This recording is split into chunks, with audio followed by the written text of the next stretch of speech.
Frères et sœurs en Christ, bonjour. Le frère Sari, évangéliste, et la servante Marie Bénie vous retrouvent dans le cadre du ministère prophétique pour le renforcement de la foi pour boucler une série d'évangélisation sur la grandeur de Dieu. Et aujourd'hui, nous allons traiter de ce qu'on appelle le RPG, c'est-à-dire que le titre de notre évangélisation inspirée, c'est « À toi Seigneur, le règne, la puissance et la gloire ». Donc il s'agit d'un triptyque que les chrétiens à travers le monde le citent souvent soit au décours de leur prière, soit comme une prière instantanée pour rendre gloire à Dieu, pour reconnaître sa puissance et en même temps pour proclamer son règne éternel. Mais comme nous allons le voir, c'est vrai que c'est des notions que nous avons apprises depuis tout jeune chrétien, mais quelquefois que nous ne percevons pas bien, et surtout c'est ce qui fait que l'apostasie et les forces des ténèbres souvent arrivent à avoir des gens qui évidemment se livrent croient en des faux dieux parce qu'ils n'ont pas la perception de la puissance éternelle de Dieu, de la toute-puissance de Dieu, et évidemment la différence entre règne et royaume. Et qu'est-ce que c'est que le royaume de Dieu? Donc le règne, la puissance et la gloire sont les attributs éternels de Dieu qui, avec la création et la mort et la résurrection de son Fils, envoyé en agneau de Dieu pour le rachat de nos péchés, fonde la base de la foi chrétienne. Le croyant, surtout le chrétien, rend gloire à Dieu et proclame sa sainteté, sa grandeur, sa bonté, sa miséricorde. Et on peut dire que cela comprend les trois attributs divins. Rendre gloire à Dieu, proclamer sa sainteté, c'est aussi, comme nous venons de le dire, reconnaître que Dieu est unique, Dieu est le Créateur, et nous devons tout faire pour faire allégeance au Seigneur éternellement et reconnaître que lui seul est notre Créateur et notre Dieu. Alors si on comprend ces trois attributs divins, c'est donc rester fidèle au Créateur, c'est très important, et se mettre à l'abri des intrigues du démon, à l'abri des intrigues de Satan, qui tapis dans l'ombre, évidemment cherche de proie croquer, et avec l'apostasie qui prône de fausses thèses, l'apostasie qui prône de fausses thèses pour pouvoir détourner aussi bien les serviteurs de Dieu que le chrétien et le croyant. C'est très important. C'est pour ça que, frères et sœurs en Christ, nous allons bien insister sur ces notions avec des références bibliques de haute portée qui vous permettront, vous aussi, à votre entourage, de vraiment se mettre à l'abri de tentatives de Satan, pour détourner effectivement les âmes, et en même temps de l'apostasie. Le règne de Dieu, on en parle. Le règne de Dieu est une notion qui est associée au royaume de Dieu, c'est vrai, au royaume des cieux.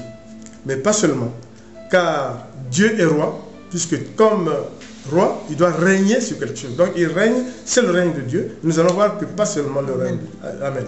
Donc c'est le roi des rois, son règne est éternel.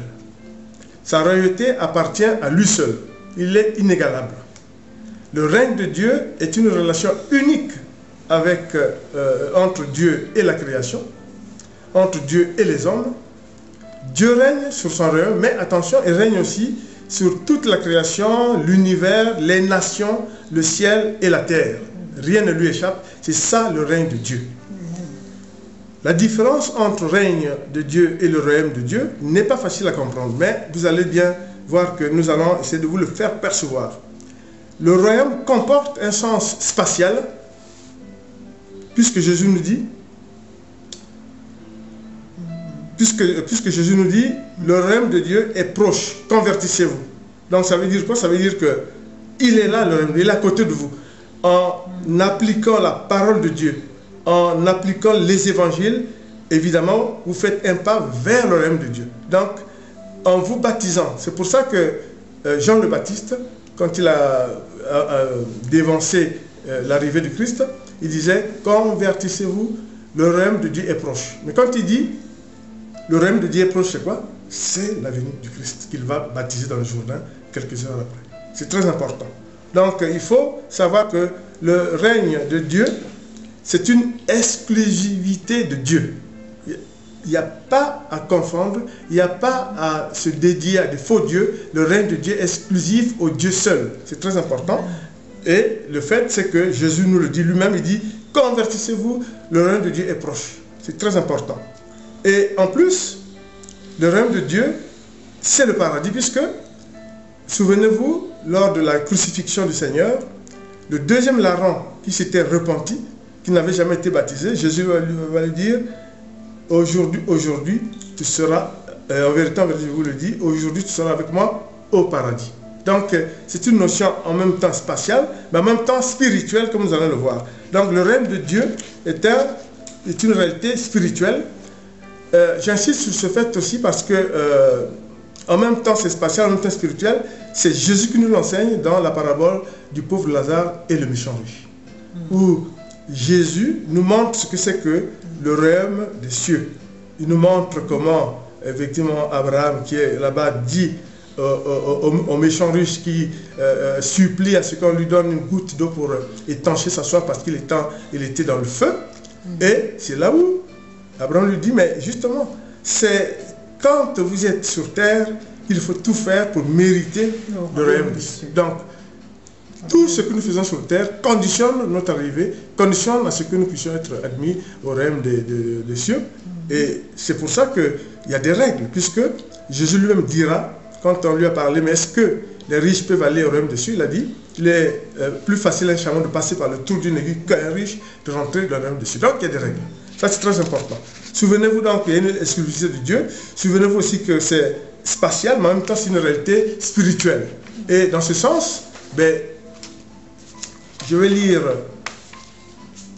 faire une première lecture. C'est le psaume, une première lecture pour le royaume de Dieu. C'est le psaume 48, versets 2, 4, 11, 15, et le psaume 4, versets 7, 8 et 10. Le Seigneur est grand, notre Dieu mérite qu'on le loue. Dans la ville qui est la sienne, la montagne qui lui appartient, Dieu, tu es célèbre jusqu'au bout du monde. Jusqu'au bout du monde, on te louera. Ta main droite est remplie de bienfaits. Ce Dieu est notre Dieu pour l'éternité. Il nous conduit pour toujours. Et dans le psaume 47, car le roi de la terre, c'est Dieu. Célébrez-le par le chant le plus beau.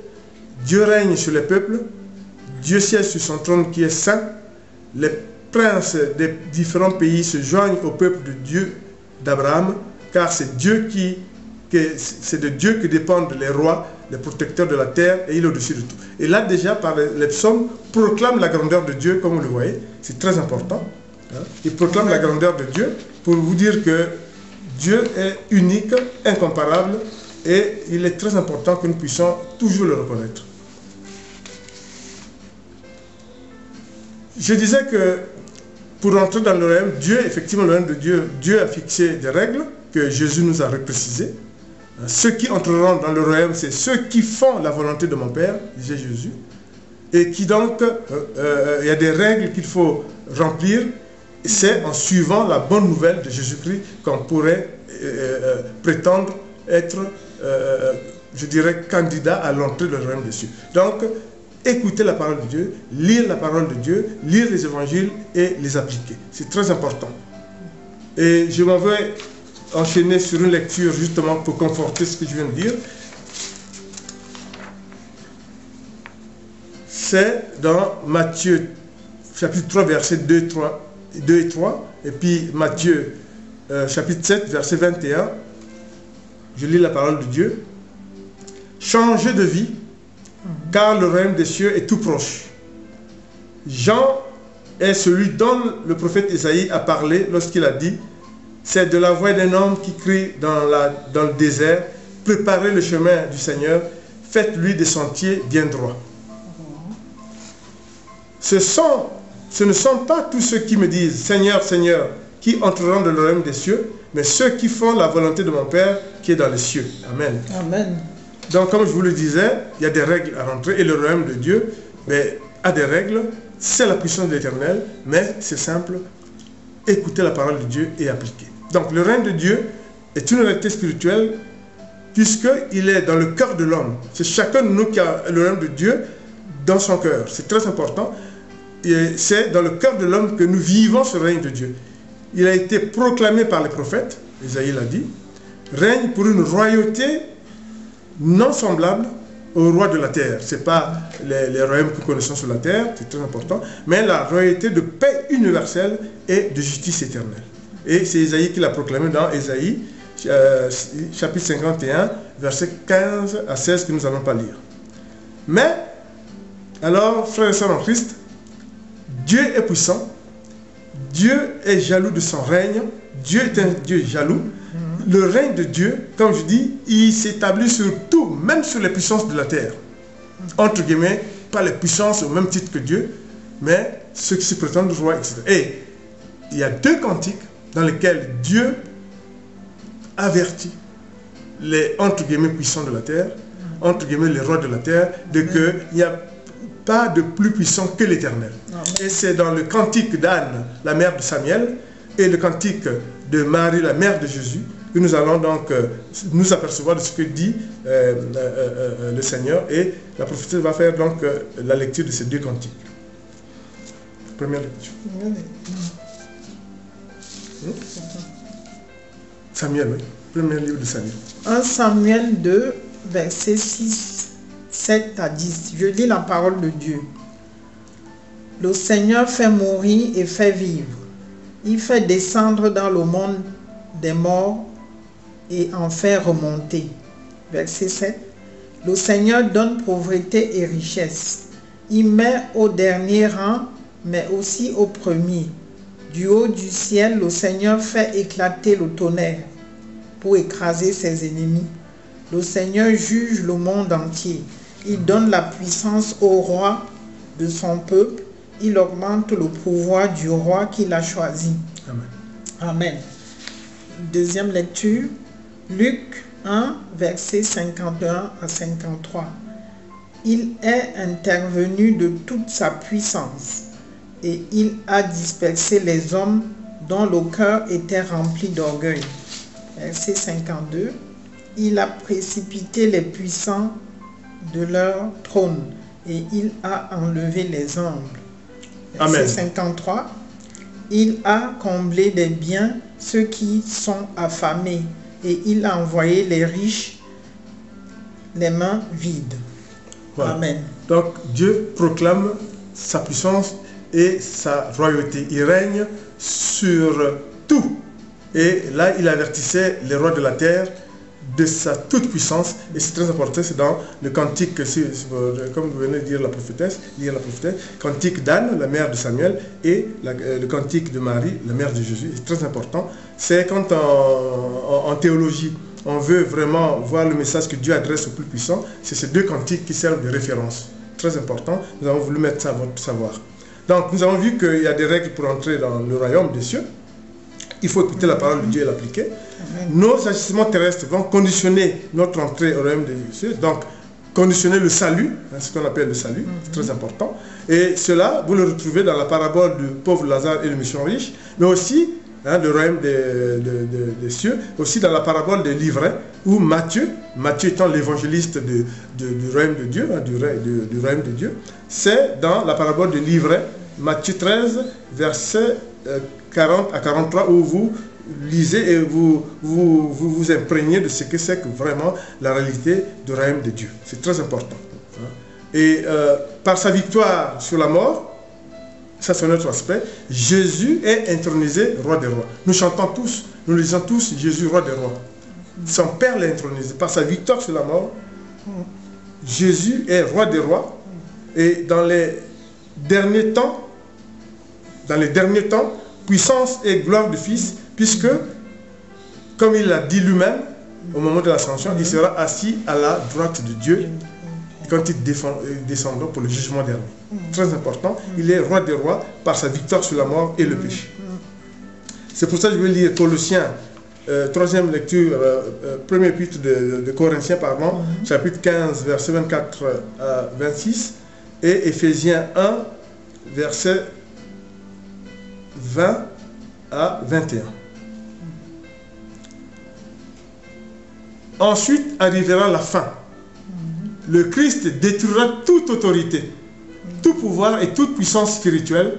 Il remettra le règne de Dieu, à Dieu le Père. Car il faut que le Christ règne jusqu'à ce que Dieu ait mis tous ses ennemis sous ses pieds. Le dernier ennemi qui sera détruit, c'est la mort. Et dans Éphésiens, quand il a ressuscité, le Christ d'entre les morts, il l'a fait siéger à sa droite dans les cieux. Le Christ est placé au-dessus de toute autorité, de tout pouvoir et de toute puissance, de toute domination et de tout autre nom qui puisse être invoqué. Non seulement dans ce monde-ci, mais aussi dans le monde à venir. La puissance exclusive de Dieu. Amen. Donc, un autre aspect aussi que souvent nous oublions, c'est quand il est devant Pilate, Jésus, Pilate lui pose des questions, lui dit oui, je suis fils de Dieu, je suis roi des Juifs. Et on lui dirait, mais ta royauté, comment il dit, ma royauté n'est pas de ce monde. Et vous le lisez dans Jean, chapitre 18, versets 36 à 37. Jésus qui répond à Pilate. C'est très important. On a vu ce que c'est que le règne de Dieu. Il n'y aura plus de doute. Vous avez bien perçu. Hein, règne et royauté. Le règne exclusif du royaume, bien sûr, sur tout autre, l'univers, les nations, toute puissance. Il est interne à nous, puisque nous le vivons dans notre cœur, mais en même temps, il est proche de nous. Et c'est notre pratique qui conditionnera quand on entrera. Amen. Amen. La puissance, le règne, la puissance et la gloire, le RPG. Beaucoup de gens, bien sûr, beaucoup de chrétiens pensent à la puissance, mais je ne suis pas sûr qu'on sache ce que c'est. Et c'est très important, puisque Dieu veut que justement, l'Esprit Saint veut que nous vous fassions percevoir la puissance qui est différente de la force. Je commence juste par dire que la puissance, c'est égal à la force plus l'autorité. La puissance, c'est la force plus l'autorité. Et comme vous voyez, Dieu, c'est les deux. La force, Dieu là, l'autorité, il fait ce qu'il veut quand il veut. C'est l'autorité. Et c'est ça la puissance, frère et sœur, le RPG. La puissance, c'est l'association de la force et de l'autorité et revêt une capacité d'agir et d'exercer son pouvoir absolu, quelles que soient les circonstances. Et c'est ce que Dieu peut faire. En Jésus, Dieu confère la force. Par l'onction de l'Esprit, souvenez-vous du parchemin d'Ésaïe, quand il commence son ministère, il déploie le parchemin, il dit l'onction du Seigneur est sur moi. Donc, ça lui donne quoi? Ça lui donne la force. Mais il lui donne aussi l'autorité, puisque l'autorité est liée à sa mission. La mission de Jésus, c'était quoi? C'est détruire les œuvres de Satan sur terre. Dieu donc lui donne puissance. Comme je vous disais, la puissance, c'est la force plus l'autorité. La force, c'est l'onction. L'autorité, mais c'est le fait que Dieu lui a donné une mission. Détruire les actions du diable sur terre. Amen. Jésus est puissant. Donc, les caractéristiques de la puissance, donc je pense, frère et sœur de Christ, que vous allez désormais retenir ce que c'est la puissance, force plus autorité, et là vous aurez vraiment, personne ne pourra vous tromper, etc. Nul n'est puissant que le Seigneur. Donc, les caractéristiques de la puissance de Dieu d'après la Bible. Dieu est tout puissant, c'est le Créateur, il est capable de hauts faits, de miracles, surélève l'Esprit Saint, les capacités de la création. C'est très important. Seul Dieu peut le faire, c'est la super puissance de Dieu. Dieu est la toute-puissance victorieuse sur le péché et la mort. C'est, souvent on oublie, mais c'est l'apôtre Paul qui nous l'a montré, qui montre la puissance de l'Éternel. C'est que quand Dieu a dit à Moïse, tu montes sur le mont Horeb et que tu resteras jusqu'à ta mort, tu traverseras par le Jourdain pour aller en terre de Canaan. Il est mort, seul Dieu a su le moment de la mort de Moïse. Où est le corps? Et Satan, tapis dans l'ombre, d'après ce que nous a rapporté Paul, tapis dans l'ombre, cherchait le corps de Moïse jusqu'à ce jour. Et une bagarre s'est instaurée avec l'archange Saint-Michel pour le corps de Moïse. Et l'archange Saint-Michel a vaincu Satan. Et à ce jour, Satan n'a toujours pas eu le corps de Moïse. La puissance de l'Éternel est encore de mise et c'est la parole biblique. Voilà. Et pour ceux qui ne savent pas, on sait par la transfiguration que Moïse est auprès de Dieu, puisque à la transfiguration, Élie et Moïse vont apparaître à côté de Jésus et Pierre, l'apôtre Pierre et Jean et un autre vont bien voir que Jésus était à côté de Élie et de Moïse. Donc c'est pour vous dire que c'est la puissance de l'Éternel. Une autre puissance de l'Éternel, que dit Dieu à propos de son serviteur Moïse? Il dit, à 120 ans, mon serviteur Moïse a les yeux d'aigle. À 120 ans, mon serviteur Moïse a les yeux d'aigle. Frère et sœur en Christ, quelle puissance de l'Éternel. 120 ans, il avait les yeux d'aigle. Alors que vous savez très bien, entre opération, cataracte, etc. À 120 ans, il avait les yeux d'aigle, dit l'Éternel. Moi j'aime bien lire, c'est vraiment, lisez la Bible, vous serez très content. Alors, par la victoire sur la mort, Jésus est roi, comme on l'a dit tout à l'heure. Par cette puissance, tout lui est soumis. Très important. Par cette puissance, tout lui est soumis. Puisque devant le nom de Jésus, tout genou fléchit au ciel, sur terre et aux enfers. Et même, les disciples disaient, tout est possible, rien n'est impossible à Dieu, d'après les Écritures saintes. Et c'est pour ça que la prophétie va faire une deuxième lecture, pour montrer là aussi la puissance de Dieu, la puissance de son Fils, la puissance qui est éternelle à Dieu. Amen. Alors je lis 1 Pierre 3, verset 22. Je lis la parole de Dieu. Et c'est ainsi que vous êtes sauvés maintenant, vous aussi, grâce à la résurrection de Jésus-Christ. Verset 22. Celui qui est allé au ciel et il se tient à la droite de Dieu, où les anges et les autres autorités et puissances célestes lui sont soumis. Amen. Alors, deuxième lecture, Matthieu 24, versets 30 à 31. Je lis la parole de Dieu. Alors, le signe du Fils de l'homme apparaîtra dans les cieux, et tous les peuples de la terre se lamenteront. Ils verront le Fils de l'homme venir sur les nuées du ciel dans toute sa puissance et sa gloire. Verset 31. La grande trompette sonnera et il enverra ses anges. Il rassemblera ceux qu'il n'a pas choisis des quatre coins du monde, de l'extrémité de la terre jusqu'à l'extrémité des cieux. Amen. Amen. No comment, c'est tellement clair que c'est des passages bibliques que nous mettons à votre connaissance, même si c'est vrai que vous avez votre Bible, mais nous vous rafraîchissons vraiment les Écritures, parce que c'est très important.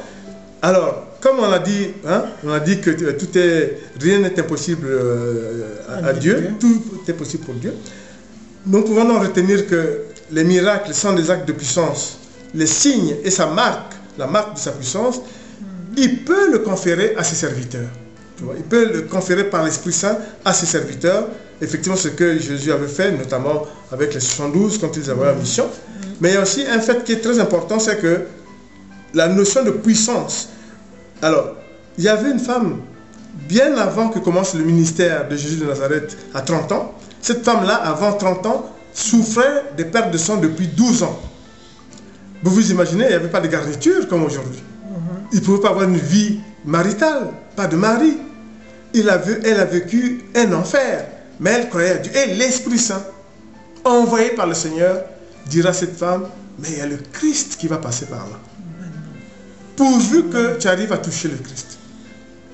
Et l'Esprit Saint tout fait. Et quand la femme a appris que Jésus, dans le cadre de son évangélisation, dans ses prédications, est passé par là, il s'est frayé un passage. Elle s'est frayé un passage jusqu'à toucher Jésus. Et qu'est-ce qui s'est passé pour ceux qui lisent les Écritures? C'est dans Marc 5, versets 29 à 30, chapitre 5, versets 29 à 30. Jésus sentit une force sortir en lui. Il a dit, mais qui m'a touché? Donc c'est pour vous dire que la puissance est objectivée par un acte de puissance qui est l'arrêt immédiat des fuites de sang de cette femme. Les fuites de sang se sont arrêtées dès lors qu'elle a touché Jésus. Et elle était là parce que l'Esprit Saint lui a dit, il faut vaincre Satan. Satan l'a mis dans une emprise qui, avant même que Jésus commence son ministère, elle ne pouvait pas avoir une vie maritale. Elle ne pouvait pas vivre tout simplement. Il n'y avait pas de garniture. Nous sommes en l'an 29, 28 ou 25, la Bible ne précise pas, mais 12 ans, ça veut dire quand même on peut remonter autour de l'an 24 par exemple. Donc c'est pour dire que il y a une notion de puissance. Et là, la guérison de cette femme aux pertes de sang depuis 12 ans marque la puissance de l'Éternel et c'est très important. Comme je vous le disais, dans la Bible, vous retrouverez dans Luc 10, chapitre 17 à 18, qu'il confère des puissances à ceux que ses disciples qu'il envoie en mission, notamment sur les scorpions, vaincre le mal, chasser les démons, guérison, etc. Mais ce qui est aussi important, c'est que il ne cesse de préciser, l'Éternel, que toutes les puissances sont secondaires au Christ. Donc, attention dans vos actes serviteurs de Dieu, comme vous le faites, c'est toujours au nom puissant de Jésus. Donc, les actes sont faits au nom puissant de Jésus. Et souvenez-vous qu'il est entré triomphalement à Jérusalem, à dos d'âne, et c'était en acclamant le roi qui rentrait, le roi des Juifs. Très important. Béni soit celui qui vient au nom du Seigneur. Hosanna au plus haut des cieux. Donc, je vais enchaîner avec une quatrième lecture justement pour vous montrer. Donc, c'est dans Colossiens 1, chapitre 16 à 17. Car c'est par lui que Dieu a tout créé, dans les cieux et sur la terre, ce qui est visible et invisible, les puissances spirituelles, les dominations, les autorités et les pouvoirs. Dieu a tout créé par lui et pour lui. Il existait avant toute chose et c'est par lui qu'elles sont toutes maintenues à leur place. Et quand vous faites quelque chose, serviteur de Dieu, c'est au nom puissant de Jésus. Voilà ce que ça veut dire. Au nom puissant de Jésus. Amen.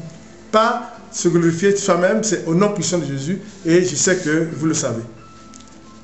Alors, nous avons vu tout ça. Nous allons aussi voir que Dieu a manifesté sa puissance aussi à travers les Écritures saintes dans deux situations. Il y a une première situation, c'est que il y avait les impies. À Sodome et Gomorrhe, il y avait les impies qui menaient une vie vraiment qui était irrespectueuse, qui foulaient aux pieds les lois de Dieu, qui foulaient aux pieds je dirais les oracles du Seigneur. Effectivement, Dieu l'a signifié à Lot et a frappé. Et que vous savez qu'il y a eu une pluie de soufre qui a balayé effectivement Sodome et Gomorre, dans le sens où c'est ce qu'on appelle Dieu exercer sa puissance sur les impies, parce qu'il voulait se croire puissant dans l'anarchie, il voulait se croire puissant en narguant Dieu, mais Dieu a frappé. C'est ce qu'on appelle, c'est l'expression de la puissance de Dieu sur les impies. Autrement dit, on ne peut pas narguer Dieu.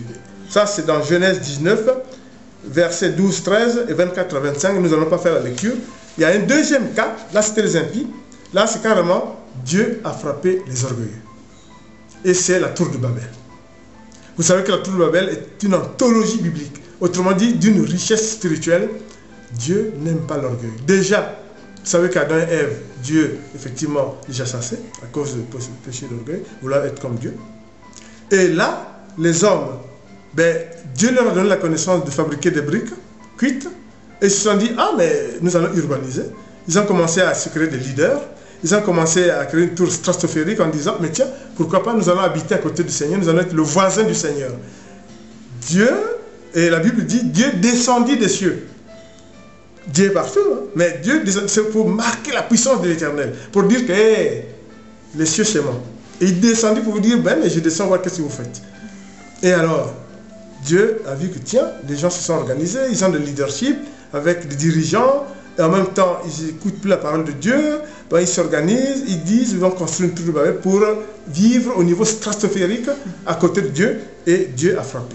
Dieu, comme on dit, en même temps qu'il frappe, en même temps qu'il crée quelque chose de nouveau. Il frappe, comme ils avaient un seul langage, c'était le monolinguisme. Dieu les a frappés en faisant le plurilinguisme et ils ne se comprenaient plus, se bagarraient et ils n'arrivaient plus à construire cette tour et finalement elle est tombée. Mais en même temps, c'était Dieu qui peuplait la terre. Les gens se sont dispersés en fonction de « Ah, cela je ne le comprends plus, cela... » Donc, ils se sont éparpillés, ils ont rempli la terre. En quelque sorte, c'est aussi un message pour dire que la rébellion, cette attitude rebelle est arrivée au fait que les hommes ont voulu l'urbanisation et ont voulu avoir des leaders. Or, cela a entraîné quoi? Les leaders, ça a entraîné que les leaders ont voulu être à la hauteur de Dieu. Les leaders ont entraîné le peuple à avoir des idées, se dire, bon, nous sommes comme Dieu, nous allons vivre là où vit Dieu. Et Dieu a frappé. Et en même temps, depuis lors, il a repeuplé la terre. Malheureusement, par le multilinguisme et la tour s'est effondrée et c'est comme ça. C'est pour ça que je vais vous lire en 5e lecture cet épisode de Dieu qui frappe les impies par sa puissance et de Dieu qui frappe les orgueilleux, c'est la tour de Babel. C'est très important. Genèse 11, 7 à 8. Après quoi il se dit, eh bien, les voilà tous qui forment un peuple unique, qui parlent la même langue. S'ils commencent ainsi, rien désormais ne les empêchera de réaliser tout ce qu'ils projettent. Alors, descendant, embrouillant leur langage, et qu'ils ne se comprennent plus les uns les autres. Le Seigneur les dispersa de là sur l'ensemble de la terre et ils durent abandonner la construction de la ville et de la tour. Amen. Amen. Donc c'est pour vous dire que la puissance est à l'éternel. C'est très important. Une fois qu'on a vu la puissance, hein, la force plus l'autorité, hein, souvenez-vous toujours, il y a le triptyque, hein, le règne, la puissance et la gloire, comme nous le proclamons. Vu dans le triptyque, c'est les marques, la manifeste de la gloire éternelle de Dieu et de sa puissance, surtout, c'est très important. Dieu a manifesté sa gloire à toute la création par des actes forts, hein, vous le savez, notamment avec Moïse, puisque au niveau du buisson ardent, l'ange qui dit à Moïse par la voix du Seigneur que enlève ton sandal, tu es la demeure sainte de l'Éternel. Dieu marque son demeure. Donc Dieu est saint, Dieu marque il est glorieux. Et la Bible précise même que Moïse a dû vraiment baisser les yeux parce qu'on ne peut pas voir la gloire de Dieu. Dieu est puissant. Amen. C'est très important. Hein? Et un autre fait que souvent nous oublions, et que Dieu veut que nous retenions, c'est que la question où Moïse lui dit, mais oui, Seigneur, je vais aller voir les Israélites dire que bon, c'est moi qui vais vous aider à sortir d'Égypte, mais ils vont me demander quel est ton nom. Et Dieu va donner son nom. Moi, c'est pathétique parce que Dieu est tellement bon, il va donner son nom et c'est le seul endroit dans la Bible où Dieu donne son nom et à partir de là, bien sûr, la création lui donnera des noms, hein, à donner, etc. Donc, c'est pour ça que je vais lire Exode 3, versets 14 à 15, j'aime bien, et c'est pour vraiment la chrétienté, c'est très important. Exode 3, versets 14 à 15, Dieu dit à Moïse, je suis celui qui suis. Je suis celui qui suis, donc je suis. Il ajouta, voici que tu diras aux Israélites, je suis, m'a envoyé vers vous. Dieu dit encore à Moïse, voici que tu diras aux Israélites, l'Éternel, le Dieu de vos ancêtres, le Dieu d'Abraham, le Dieu d'Isaac, le Dieu de Jacob, m'envoie vers vous. Tel est mon nom pour toujours. Tel est le nom sous lequel on fera appel à moi de génération en génération. Béni soit l'Éternel. Amen. C'est très important. Hein? Vraiment, moi, chaque fois que je lis ça, c'est vraiment... Hein, Dieu est grand, Dieu est simple, mais on vient de le voir, il a frappé les impies et les orgueilleux. Donc, voilà, faisons aussi attention, c'est très important. C'est pour ça que, justement, la gloire de Dieu est étroitement liée à la création du monde. Hein? Je vous dirai un scoop. Au même temps que Dieu créait le monde, il chantait. Les gens disent, mais comment ça? Ben, je ne vais pas lire, mais lisez dans Job 38, versets 4, 5 et 7. Dieu vous dit qu'en même temps qu'il créait le monde, les anges et les archanges dansaient avec lui dans l'allégresse. Autrement dit, le monde invisible a probablement existé avant le monde visible. Mais ça, c'est un autre débat. C'est l'Éternel qui sait ça. Mais c'est un scoop que Dieu nous donne là. Donc, Dieu est joyeux. C'est pour ça que quand il dit « créons l'homme à notre image », ben, ça veut dire que l'homme doit aussi être joyeux. Mais attention, il faut être bon aussi. C'est très important. Hein? Donc, Dieu a créé le monde avec les anges qui chantaient dans l'allégresse. J'aime bien cette parole. Donc, la gloire de Dieu est associée à des actes de puissance, les miracles, les mystères. La gloire de Dieu est le fait de sa supériorité absolue. Et c'est là où nous allons aussi encore insister. Nous sommes les premiers. Donc, frère Sari, évangéliste et la servante Marie Bénie, a insisté sur le fait que pourquoi l'épisode de la reine de Saba figure dans la Bible. Parce que beaucoup de gens nous disent, mais ça ne devait pas figurer dans la Bible. Mais non, le comité qui a fait le canon biblique a bien lu ça. Il y a un certain nombre de livres, quand ils ont lu, et c'est la puissance de Dieu. Parce que l'épisode de la reine de Saba veut dire tout simplement que, d'abord c'est une blague, Et deuxièmement, enfin une blague, c'est une personne de race noire, ben, nous on n'aime pas tellement le mot race, mais elle est venue des extrémités de la terre, de la région de l'Érythrée, et elle était toute puissante, comme un peu le pharaon en Égypte, mais elle régnait, elle avait des magiciens, elle avait une cour, une armée, et elle a entendu parler de notre royaume. Ben, c'était le royaume que dirigeait Salomon, serviteur de Dieu, qui avait son Dieu et qui lui donnait toute la puissance et la réussite. Mais il s'est dit, mais comment cela se fait-il que moi qui ai mon Dieu, aux confins de la terre, je n'arrive pas à briller. Mon royaume n'arrive pas à... Mais non, je pense que... Non, je m'en vais rencontrer Salomon, voir quel est ce Dieu, quel est son Dieu, et me convertir en ce Dieu. C'est ça l'épisode de la reine Sarah. Elle va faire 2 mois à dos de chameau pour arriver des confins de la terre à là où était le Salomon, hein, en Judée. Et là, il a rencontré Salomon, il a vu sa cour, il a vu toutes ses réalisations. Il a dû dire que oui, notre Dieu, le Dieu d'Abraham, d'Isaac et de Jacob, elle s'est convertie et elle est rentrée chez elle 2 mois de route encore pour retourner chez elle, convertie en notre Dieu. Et les gens diraient, mais comment c'est-on qu'elle s'est convertie? Et c'est Jésus, 2000 ans après cet épisode, qui va dire, la reine, hein, de Saba, la reine du Sud, la reine qui viendra au dernier jugement pour juger les gens de cette génération. Amen. Elle s'était convertie. Amen. Elle viendra pour juger les générations au jugement dernier. Et c'est là où je vous dis, c'est la puissance éternelle. Pourquoi est-ce que l'épisode de la reine de Saba, c'est ça. Et l'autre message sur la reine de Saba, ça veut dire que Dieu est supérieur à toute divinité, quel qu'il soit. Et là, c'est l'exemple, puisqu'il convertit une divinité qui vient et fait effectivement se convertir en je suis, en Dieu, en je suis. Voilà, en Dieu d'Abraham, d'Isaac et de Jacob, béni soit l'Éternel, c'est très important. Et voilà quoi. La gloire de Dieu se manifesta aussi à son Fils, notre Seigneur, qui a été livré en agneau de Dieu pour le rachat de tous nos péchés et aussi a vaincu le péché et la mort et a fait de Jésus roi des rois. C'est pour ça que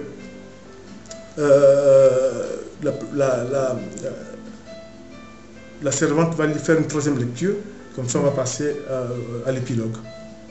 Troisième lecture, c'est Philippiens. Voilà. Troisième lecture, c'est Philippiens, ouais. Philippiens 2, versets 9 à 11. Je lis la parole de Dieu. C'est pourquoi Dieu l'a élevé à la plus haute place et lui a donné le nom supérieur à tout autre nom. Verset 10. Il a voulu qu'au nom de Jésus, tous les êtres dans les cieux, sur la terre et sous la terre se mettent à genoux. Verset 11. Et que tous reconnaissent publiquement le Seigneur, c'est Jésus-Christ, pour la gloire de Dieu le Père. Amen. Amen. Voilà, c'est tout dit. Voilà, c'est tout dit. Nous sommes en train de boucler la boucle sur la grandeur de Dieu. Frères et sœurs en Christ, vraiment, nous sommes heureux de pouvoir avoir traité en 4-5 évangélisations la grandeur de Dieu. Et là, nous sommes dans l'épilogue. Donc, on peut dire que la proclamation de la gloire de Dieu entraîne pour nous chrétiens trois conséquences. D'abord, nous disons tout le temps, nous rendons gloire à Dieu, c'est-à-dire que nous reconnaissons sa divinité. C'est le Créateur. Nous rendons grâce à Dieu. Ça veut dire que nous reconnaissons les actions de grâce de l'Éternel envers nous. Et puis, il y a une autre notion que nous devons ancrer en nous, qui est très peu ancrée en nous, c'est la crainte de Dieu. Ce n'est pas la frayeur. Souvenez-vous que chaque fois que Dieu envoyait un ange, l'ange disait, soyez sans crainte. À Marie, soyez sans crainte. Élisabeth, soyez sans crainte. Toujours, même à jour, soyez sans crainte. C'est très important. À Anania, il a dit, sois sans crainte. Hein, pour qu'il aille faire tomber les écailles des yeux de Paul, il a dit 60 crainte. C'est très important. Donc, avoir la crainte de Dieu, c'est manifester, par l'adoration, hein, la confiance, la piété, la déférence que nous avons envers l'Éternel. Ô Seigneur, le triptyque, c'est à toi le règne, la puissance et la gloire. C'est très important. Ça peut faire partie d'un hymne de la victoire de la toute puissance de Dieu sur tout. C'est la reconnaissance de la création à la splendeur de Dieu. C'est très important, à sa bonté, puisque Mais Dieu a tellement aimé le monde qu'il a envoyé son Fils pour lâcher nos péchés. Vous connaissez bien cette parole biblique. Dieu a tellement aimé le monde qu'il a envoyé son Fils en l'honneur de Dieu pour nous racheter nos péchés.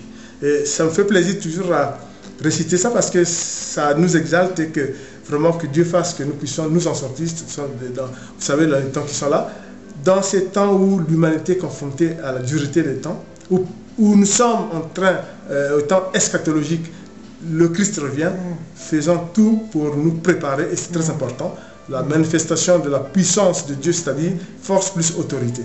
Et en terminant, on va vous dire que Dieu lui-même a fait preuve de manifestation d'actes de puissance, notamment par des éclairs, par la voix qui tente, par le vent, etc. Hein? Et vous savez qu'à la Pentecôte, quand l'Esprit Saint est descendu sur les apôtres, les 120 disciples qui étaient là, c'était quoi? L'arrivée de langues de feu s'est accompagnée d'un vent et d'un bruit violent. C'est très important. Et je vais lire, avant de terminer, justement, le psaume de la puissance de l'Éternel et la grandeur de Dieu. C'est le psaume 12, le psaume 18, versets 13 à 14. Une lumière éclatante le précédait, d'où provenaient ces nuées, de la grêle et des charbons de feu. L'Éternel a tonné dans le ciel. Le Très-Haut a fait retentir sa voix avec la grêle et les charbons de feu. Le psaume 29, versets 3, 4 et 7.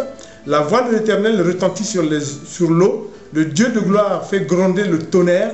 L'Éternel domine les grandes eaux. La voix de l'Éternel est puissante. La voix de l'Éternel est majestueuse. La voix de l'Éternel fait jaillir des éclairs. La voix de l'Éternel fait trembler le désert. Le désert fait trembler le désert. L'Éternel fait trembler le désert de Kadès. Amen. C'est très important ce que je viens de vous dire. Et pour boucler le tout, on va vous dire vraiment quelque chose que vous, peut-être que vous n'avez pas perçu. Que fait le Christ une fois qu'il commence son ministère? Il va faire ce qu'on appelle les béatitudes. Mais comment va-t-il faire les béatitudes? On appelle ça le discours sur la montagne. Ça veut dire quoi? Jésus va monter sur la montagne. Il va être au perché. La montagne, c'est-à-dire qu'être en haut est la puissance éternelle. Pourquoi? Parce que de là-haut, quand vous tonnez, toute la terre vous entend. Jésus est monté, comme dit l'évangéliste Matthieu, il monte, c'est le discours sur la montagne. Montagne, pourquoi? Parce qu'il est Dieu, Fils de Dieu, il est Dieu. Et il est là-haut parce que là où il va tonner, la terre entière va écouter justement le sermon sur la montagne. Heureux, heureux, heureux, heureux. Et c'est le signe de la puissance de Dieu. Et c'est le RPG, le règne, la puissance et la gloire. Amen. Amen. Béni soit l'Éternel de nous avoir autorisé et permis de tenir cette évangélisation en concluant notre cycle sur la grandeur de Dieu. Ô Seigneur, envoie de haut du ciel l'Esprit Saint afin qu'en nous, il nous vivifie, nous fortifie, nous guide et nous protège. Qu'il nous balise aussi, Seigneur. Conduis-nous vers la demeure du Père en olivier verdoyant qui, avec les autres enfants, Seigneur, rempliront la maison avec de nouveaux habits, les anciens habits étant laissés les habits du monde, Seigneur. Béni soit l'Éternel qui est tout pour son peuple, tout à l'œuvre pour ses bienfaits. Seigneur, nous te reconnaissons comme Dieu unique et ton Fils était envoyé au nom de Dieu comme notre Seigneur et l'Esprit Saint, notre Rédempteur. Béni soit l'Éternel. Amen. Amen. Amen.